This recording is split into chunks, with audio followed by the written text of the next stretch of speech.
Richard, it is a pleasure to have you here on the Business Owner Breakthrough today. Pete, I'm excited. Let's have some fun and let's add some value to all these amazing small business owners, medium-sized business owners that you help so much. You're an expert in so many areas, including exit planning. And I'm excited to see how I can add some value to the people that listen to your show. We're both experts in something, and that's where we met, which was Colby, right? And we both are certified on the Colby system. And we were at ColbyCon a month or so ago and sort of connected right away. Of course, we connected because we're Canadians, but down in Phoenix, where we were in Phoenix, right? We were in Phoenix, yeah. Yeah, there you go. I keep getting, where have I been? But yeah, that one was in Phoenix. And, connected right off the bat, we got talking about the other things we do outside of Colby. And I thought, what a great opportunity here to have you on the podcast. So, Richard, why don't you give me a little bit of a lowdown? You've been at this for a while and you've written some books and done some stuff. But for those who have never heard of you, tell them a little bit about your background and what you do and how you help business owners. Well, our firm at Ascendant Financial, our focus, we help clients all across North America. We started in Canada. Of course, we now have a whole team of people that are assisting clients, individuals, families, and of course, business owners, because at the end of the day, business owners are just people with families who love and care about their families and trying to support them in the way that they think is best. So we help individuals really get more control over their money. And I like to think of it this way, Pete, everyone should be in the driver's seat of their own money. The reality is that they are, but often they've acquiesced that responsibility to some third party because they think that the third party can do a better job with it than they can. And I personally believe, and don't want to say anything too bold, but that the last 50 to 60 years of the financial world in North America has been designed to take the individual, the person, the business owner, the parent, the person running their household, and separate them from their money by abdicating that responsibility and handing it over to some third party. We really think that we need to reverse the flow of that. We need to bring people back in behind the wheel, controlling the decisions and everything related to their money so that they can have prosperity. But more important than that, I haven't met too many people, Pete, who don't care about their families. Everyone cares about their family. They care about helping other people. Most people are altruistic in that way. They want to do something good for the people around them they love and care about. And so we really put a lot of focus on generational thinking. How can you learn to think beyond your own lifespan? Now, I didn't know that that was possible until I met an incredible man. His name was R. Nelson Nash, and he wrote this book, Becoming Your Own Banker. Now, Nelson, he was my friend and my mentor. I loved him dearly. Sadly, he passed away coming up on 7 years ago now in 2019. He was 88 years old. He would say 88 revolutions around the sun. He was such a neat guy. And I learned so much from that individual, not just about how to have more control over your financial decisions, more control over the way that you control some of your tax game, the way you control how you finance the things that you need in life, especially if you're a business owner. You need equipment, you need inventory. You're always running through huge cash flows, and you're just trying to keep pieces of those cash flow, but so much is flowing through your life. What Nelson really identified with his incredible idea, his concept, the infinite banking concept, is that you could start to slice off little pieces of that flow of financial energy and contain it in a warehouse. And if you had that warehouse in a really efficient location that added extra protection into your life and your business, then you could begin to create essentially your own business operating line of credit. But it's at your terms, at your control, not at some banker who doesn't know anything about your business. A lot of business owners, we talked a little about this down in Phoenix. They get started, of course, they're hungry, they're excited, they're motivated, they want to build something really grand. The first couple of years, often pretty hard. You have little wins, you have some successes, but you're just, head down, you're plugging along. Eventually, you had some employees, you try to grow, you need some leverage because you're getting burned out. Things start moving along. You're starting to recover some of that initial capital from all those long hours and all that money you keep turning back into business. But the problem is everyone else is getting all your money. And you have to reinvest in the business to get it to some measure of scale so that eventually you can create this asset that really does things for you. Well, the reality is the business isn't your asset at that point. You are. And nowhere on the typical balance sheet of a financial statement of a business do you find the business owner. It's rare. Well, the way that we place the business owner on there is by making sure that they're insured properly. And then we're building a secondary asset that supports the business and allows it to grow. And we use a certain type of insurance to make that work. Insurance, hey, A lot of people don't like that word. The reality is it's there for risk mitigation. You're already at a ton of risk by running your business. You know, if anything goes sideways or south, or there's a tariff issue or this issue or an interest rate change, I mean, it could just decimate your business overnight with something you don't have control over. So we need to start checking little boxes along the way about where you can insert more influence and more control over your decision-making process to have the best possible chance, the most possible success track for your growth phase, your scale phase, and eventually your exit phase of your business. So tell us a little bit more about this family banking concept. I mean, the way it sounds as though it's like a bank account that you're literally accessing and using, and through this facility of insurance. But how does it work, and how do the flows happen, and why would we do this as opposed to, have a line of credit or something like that, which is honestly the most common thing that most people do, right? Yeah, most businesses, once they get to a point where a bank's willing to look at them again, Yeah. And they've grown to the point where the bank says, "Oh, sure, we'll give you some money." Eventually, you get that operating line of credit to get you through some of those seasonal time frames and changes and stuff. Because a lot of businesses make the bulk of their revenue, especially if they sell products and stuff in the last quarter of the year. You've got Black Friday, you got Christmas, and sometimes those are huge money makers for people. Other businesses that are very seasonal, landscapers, I mean, they make all their money in 2.5 months. Exactly. So unless you're in Phoenix where you can landscape year round. Yeah. But so we wrote a book called Don't Spread the Wealth. It's all about how to keep the money in the family, whether that's your family business or the nucleus of your family, by having the right mindset and generational thinking. There's certain rules that you follow, and we start to take conversations about money and make them fun and engaging again, so that you celebrate those conversations and that long-term thinking. And we have a whole guide. There's a 15-page guide that comes with that book when people download it. If they want a copy, I'm happy to offer that to your listeners for free. They go to don'tspreadwealth.com. That's don'tspreadwealth.com. And they can get a free copy, including access to all the bonuses. I think there's about 5 hours of course content that they get. So a ton of stuff. They can watch some videos where some teenagers even explain learning this concept at their age. In fact, we're launching their book next. It's coming up here in the first quarter of the next year. And that book we're really excited about it. It's a teen's perspective on the infinite banking concept. It's called Diapers to Dollars. And so we're pretty pumped about that. Now, cool. This whole model is about how to think about the flows of money that are good, that every member of your family is going to have to buy cars. They're going to have to buy computers. They're going to have to buy certain pieces of equipment. They're going to buy homes. And they're going to use someone else's money, either their own, they're going to drain their savings down to zero and then have to rebuild the savings, or they're going to go and access from a third-party bank or lender or a family member to borrow that capital to go and pay for the things that they need. Yep. There's really only two ways of doing things. You finance everything you buy. You're either going to pay cash and give up the opportunity of what your cash can earn forever, because once it's gone, it's gone. Yeah. Or you're going to pay someone else to access their pile of money because they've built a nice pile of money. There's the only two ways you can buy things. So what we teach people how to do is how to access a pile of money from the insurance company, but they're now in a co-owner relationship. The moment you establish these insurance contracts the way that we do them, you become a co-owner in the insurance company. So when you borrow from the insurance company, you have exclusive access. You're the first one that can access the money before anyone else. They have exceptional terms. The terms are so good that there are no repayment terms. Now, in the wrong hands, Pete, that could be a problem. So you have to have the right mindset and the right behavior, which is something you do a great job on teaching executives and business owners about. And so you have to be able to repay those loans the same way that you would have to repay a third party. Yeah. But now the onus and the responsibility is on you. So you have to treat that responsibility properly, which is why we spend a lot of time on education, so that when you're back behind the driver's seat of your own car, your financial car, you're not driving it into the ditch and flipping it over because you're not watching the speed limit. Like, you got to understand the rules of the road. And that's fundamentally how we teach people to engage in this process. So you access capital, you go and buy a piece of equipment for your business. Maybe you're an electrician, you need a service van. Boom, you go buy the service van.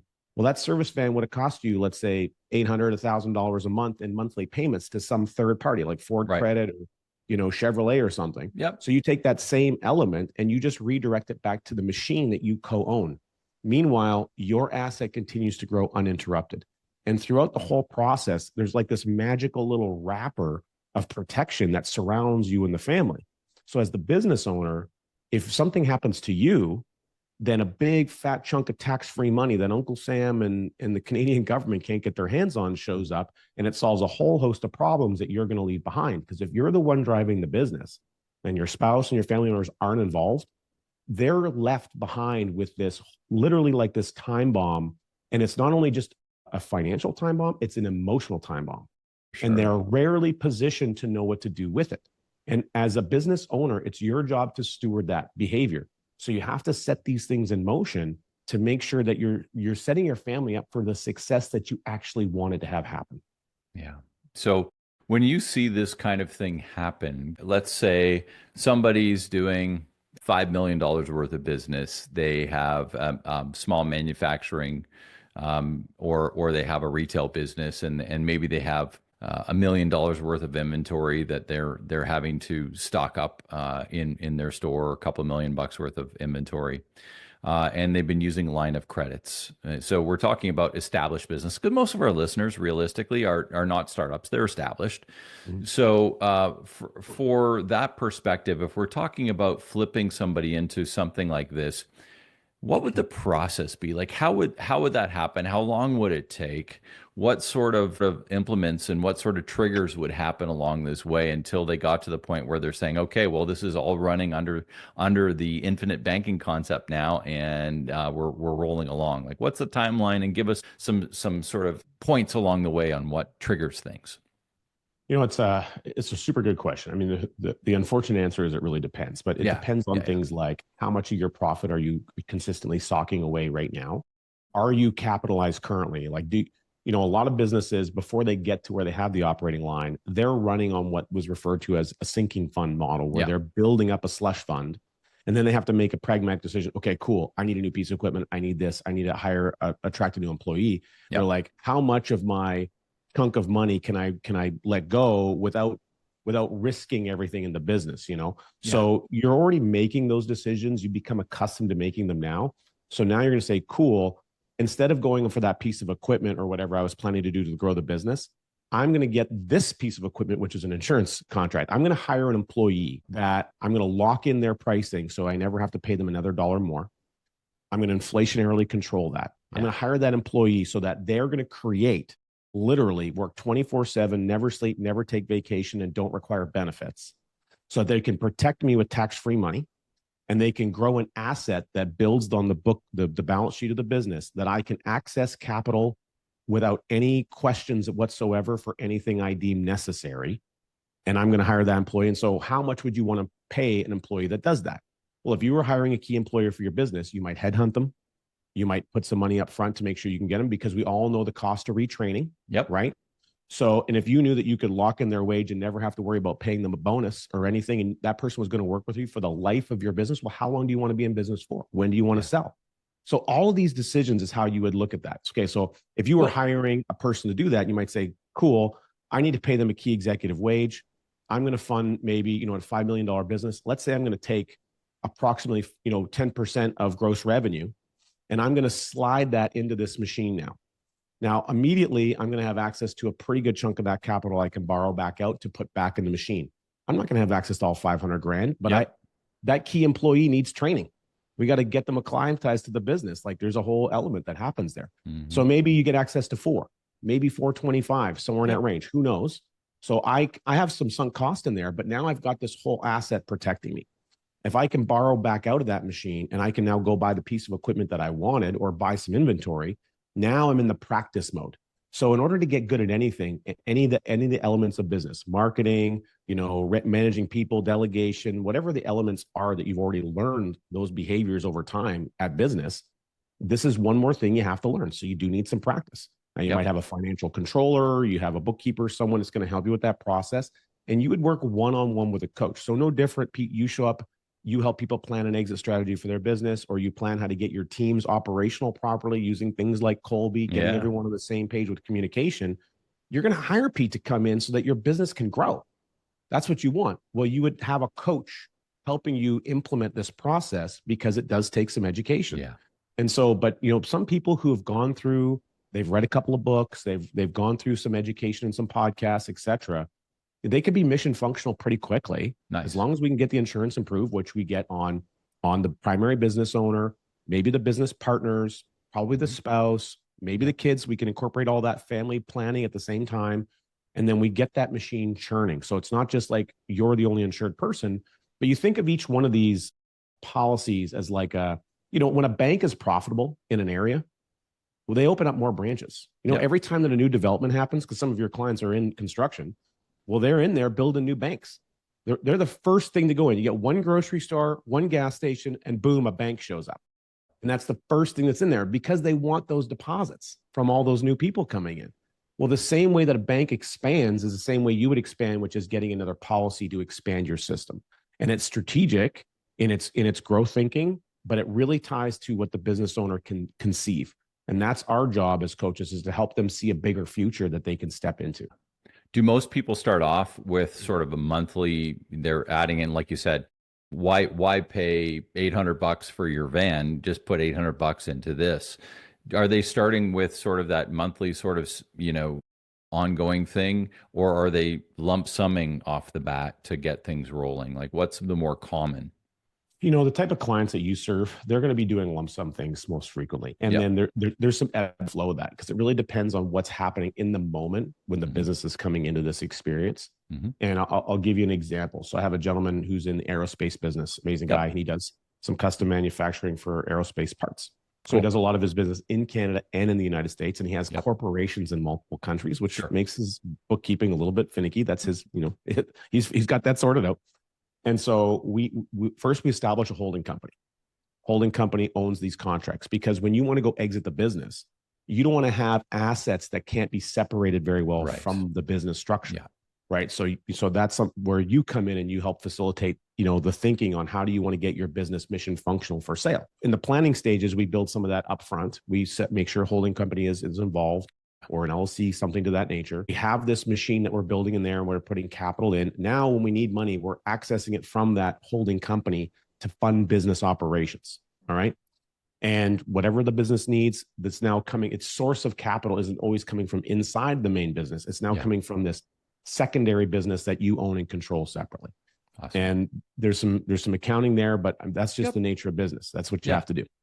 And so this gentleman, he's doing about a $225,000 into a policy on himself, and he needed the coverage. Yep. And he was able to backdate that contract with one of our companies about almost an entire year. Wow. So he was able to get the 225 in and then hit it again pretty much right away. He didn't have all that money available because in the meantime, there was some new contracts that came in. So we funded the whole first year.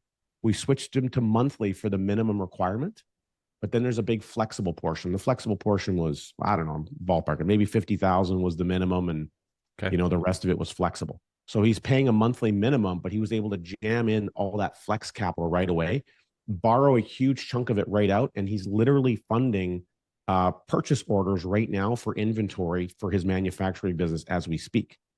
In the same process now, we're getting his wife set up, which is taking place. And then at the personal level, we're working with his kids, because he was putting money away for savings accounts and things for his kids for like college education. He was already doing that.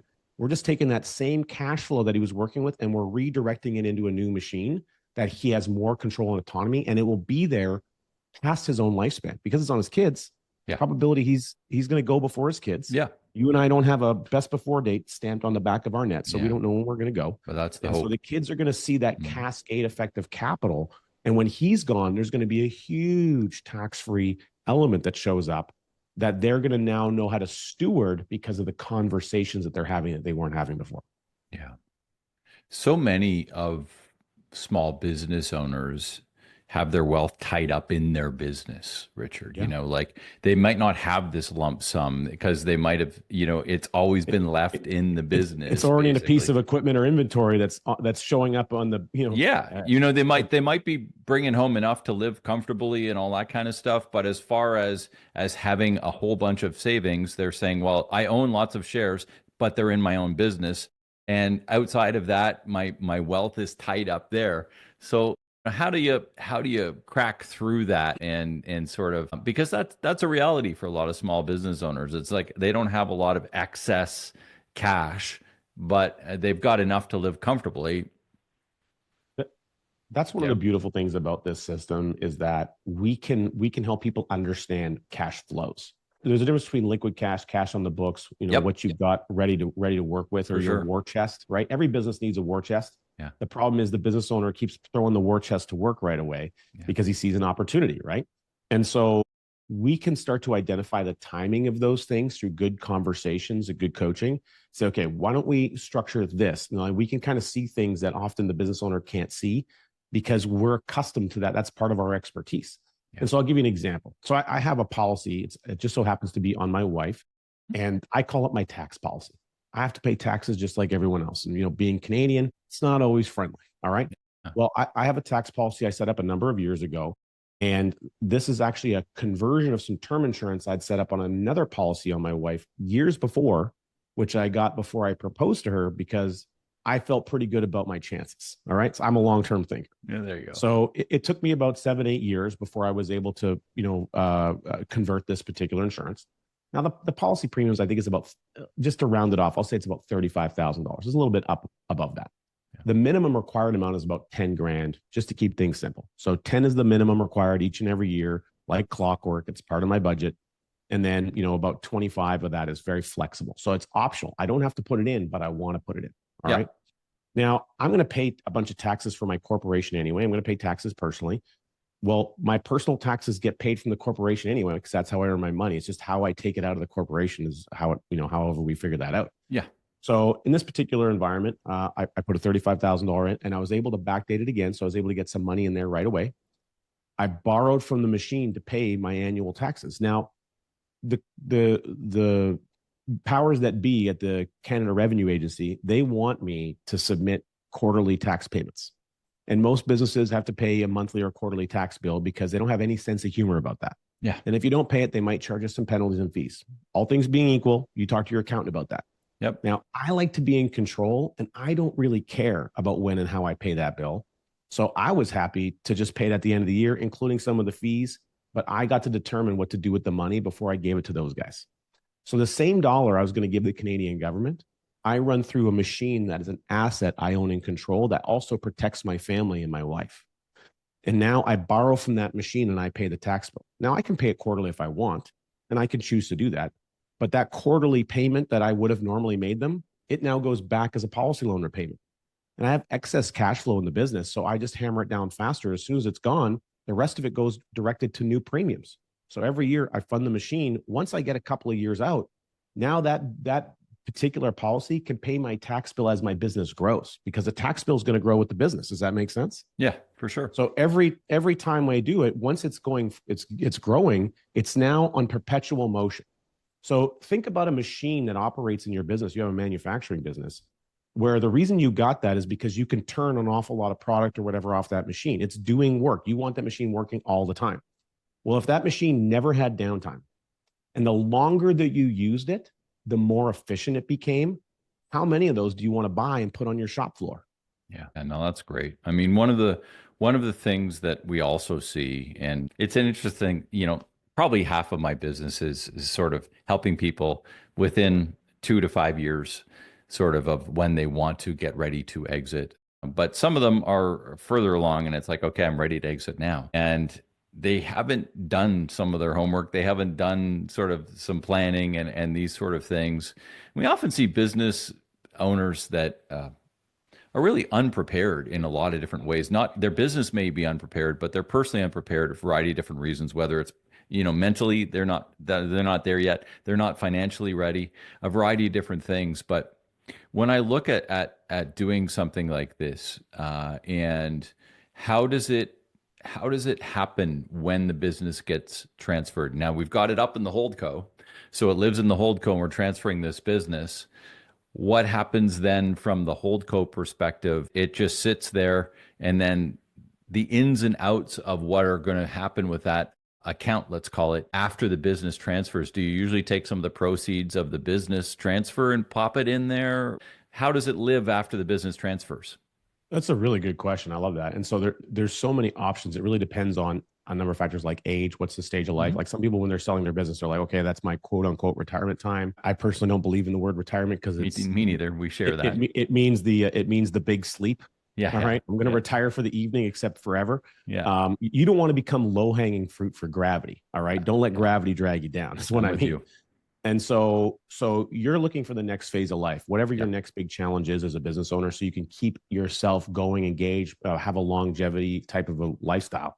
Mhm. And so for some people, they might turn that or convert that asset into an income stream. There's a Yep. number of ways to do that.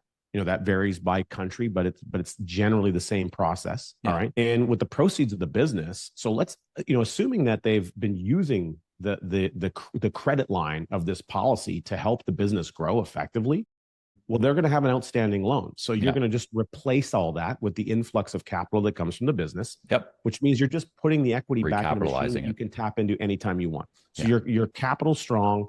Now you're looking at what your passion project is. What's the next phase of life? Maybe you're investing in your kids and their education in a new business with them. Maybe you're buying some property or you're diversifying your assets in other structures that you're interested in. So you have some stability there on multiple sources of things that are no longer just tied to one business. You got a little bit of diversification and asset base. But the key thing is that you've got home base.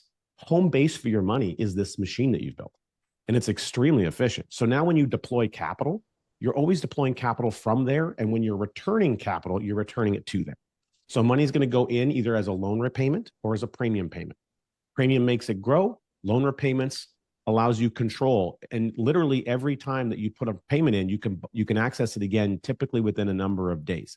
Okay. Again, I always tell people, plan 30 days for your needed capital. The reality is you can get it a lot sooner, Yeah. but plan ahead, because that's part of thinking. And if you could get it in 5 or 6 days, great. But you shouldn't be rushing things, because banks make transactions and sometimes they screw things up. Yeah. Everyone's experienced that. I know I certainly have. For sure.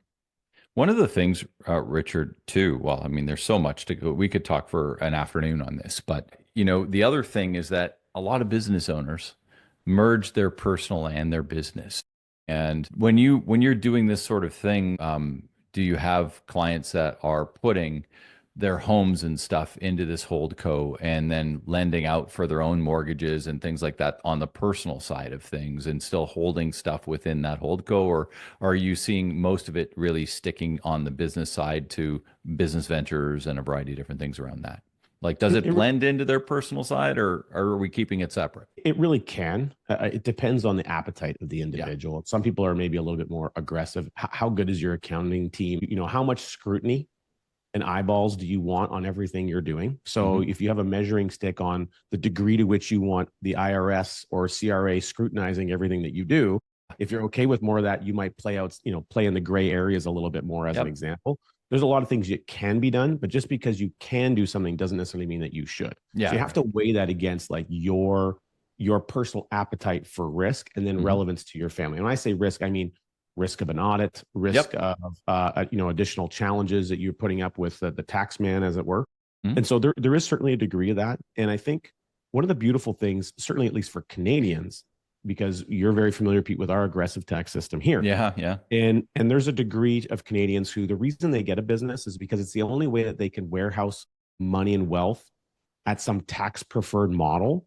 So they can create a future structure where they can bring it down when the tax rules at the personal side are more in their favor, because they do go through ebbs and flows from Sure. different years. There's some rule here or some adjustment here that says, boom, you've got an opening for 1 year to maybe get some capital out. So if you have a whole bunch of it available, it allows you to control your outcome better, as long as you're planning for those elements. And I think that's a really key degree. And of course, we have one other key advantage in Canada that our friends down on south of the border don't have, and that's something called a capital dividend account. Now, if Canadians aren't familiar with that, you really should be. It is probably the single greatest tax mechanism that I believe exists for the Canadian business owner. It allows tax-free extraction past your own life to the people you love and care about in a really powerful way. And there's some really cool stuff in there. So I don't want to deep dive in that, but man, that can really be a home run for the typical business owner if they know what they're doing. That's awesome. Well, like I said, there's a ton of stuff here and a lot more. So maybe we should reconvene for another episode down the road and dig into some more of this stuff. Because, there's one thing that I always talk about too. We get into business, for all of the business owners here listening, we get into business because we want to have a better life. And if we use the power of our business to hopefully give us that better life. I mean, that's the goal, right? And part of having a better life, like it or not, is having the money that you want to have in order to fulfill the life that you want to live with you and your family. And everybody's idea there is different, and that's okay, and it should be different. But we need to have the right mechanisms in order to make it happen. And I think this is one that we need to be looking at as part of our mechanisms. I mean, we got to deep dive everything, right, as business owners. But, how to build your own bank and exit rich, I think is an interesting thing. And I really appreciate you having me on. So tell everybody how they can get a hold of you, where they can get the book again, Richard, and, give them the final sort of takeaway here for today. Well, I definitely would encourage everyone who's thinking long range to get a copy of this book. So it's Don't Spread the Wealth. You can go to don'tspreadwealth.com. That's don'tspreadwealth.com. You get a free copy there, sent right to your inbox. We can even ship it to you for free. We just got to pay for the shipping. And as far as where to get a hold of me, I mean, I'm pretty easy to Google and find, but you can certainly join us on our podcast, which is Wealth on Main Street, because that's where real wealth builds and it begins, is on Main Street. So Wealth on Main Street, you can go to wealthonmainstreet.com/YouTube. Bring you right to the channel. You can subscribe right there. And we have a lot of great content. And we talk about a lot of things for business owners. And we interview a lot of great people just like Pete. In fact, Pete, we might going to have you on the show. Awesome. So, if you want to see more, Pete, of course, come and join us over on Wealth on Main Street. We'll have a great time over there. And we actually interview a ton of our clients and we get their real world stories from a personal level and from a business level. And they just share what's true for them. We don't prompt them or guide them. We just ask questions and have a good time. And they're sharing what's true for them and how they implement this in their life. And I really think that the real world stories of the business owners right across the street is what helps you understand how you can make change and shift your own mindset into a way where you can have a bigger, powerful, more productive future. I love it. Thanks for spending some time with us, Richard. And I'm looking forward to having a chat with you down the road. Make it a great day. Absolutely.